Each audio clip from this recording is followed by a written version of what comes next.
Hey everyone, I'm Alex. Thanks for clicking and welcome to this beginner grammar lesson on how to use very, not very, and very much.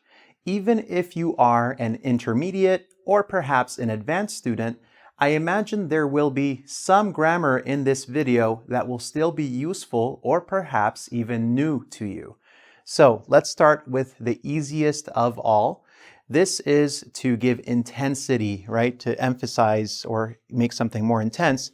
You can use very before adjectives and adverbs. So remember, adjectives are descriptive words like blue, red, tall, small, etc. Adverbs tell you how something is done, right? So these are manner or time words. In this situation, let's look at the examples. So, it's very humid today. So humid is a descriptive word. It's an adjective. It's very humid. It's very hot, very warm, very sticky. So this board is very light, for example, or it's very full. So you can use very to intensify adjectives. They walked very slowly. Not just slowly, but slowly, very slowly, okay? So you can intensify adverbs like slowly, quickly, fast, whatever it is, okay? So next, not very. So not very, let me make some space here. You can use not very before adjectives to express a low degree of something. So the example sentences we have, he's not very patient.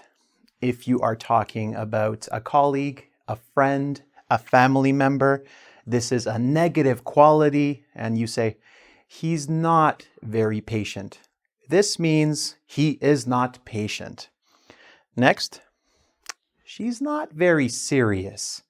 This means she's silly or funny, or maybe she's not serious in her life or her job. She's not very serious. Basically, she is not serious. That's what you're saying. Okay, so we have very before adjectives and adverbs. It's very humid. They walked very slowly. We have not very before adjectives to express a low degree of something. He's not very patient. She's not very serious. And now we can talk about very much. So very much is interesting because it can be used as a formal structure or informal. So let me give you an example of what I mean. Normally, we use it before past participles. Now, this creates some formal sentences. It can also come at the end of a sentence, which is more informal and much more common. So let's look at what I mean by formal. She is very much disappointed. Now, this means like she is really disappointed. She is disappointed, but you want to emphasize her disappointment. You can say she is very much disappointed in you, right? Like your mother is very much disappointed in you. This is formal. Your efforts are very much appreciated. So I appreciate your efforts very much. You can say in a formal way, maybe in an email, maybe in a conversation. This can be a professional setting or a thank you email to an employee or employer. Your efforts are very much appreciated. Now, it can come at the end of a sentence as well. So again, you can say, I love you very much. Okay? I very much love you. I love you very much. So you can put very much at the end of a sentence. This one here, she is very much disappointed.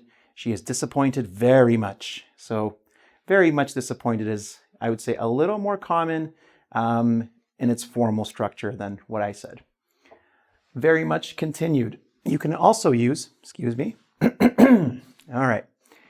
I need to clear my throat. Perfect opportunity to use real English in the moment. I cleared my throat just now because it was very much stuffy, clogged. No, Anyway, all right, so very much.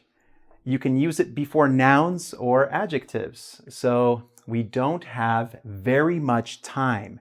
This means like not a lot of time. Often this works best when you are using negative sentences like past simple, present simple, negative, don't, didn't. We don't have very much time. We don't have very much sugar at home, something like that. And he is very much happy. This one is, again, also formal. So, he is very much happy. He is quite happy. I want to put on a British accent when I say this. Like, he is very much happy. He is quite happy. He is really happy. So think of this as, very much often used in formal contexts.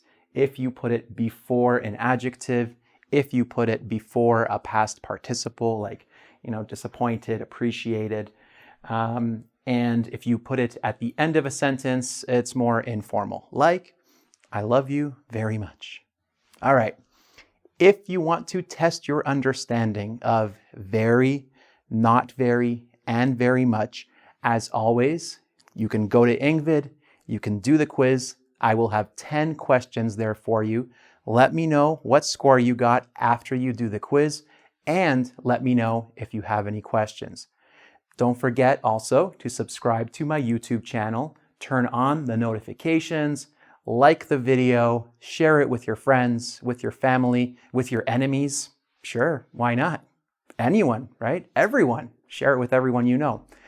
And till next time, guys, thanks for clicking. Bye.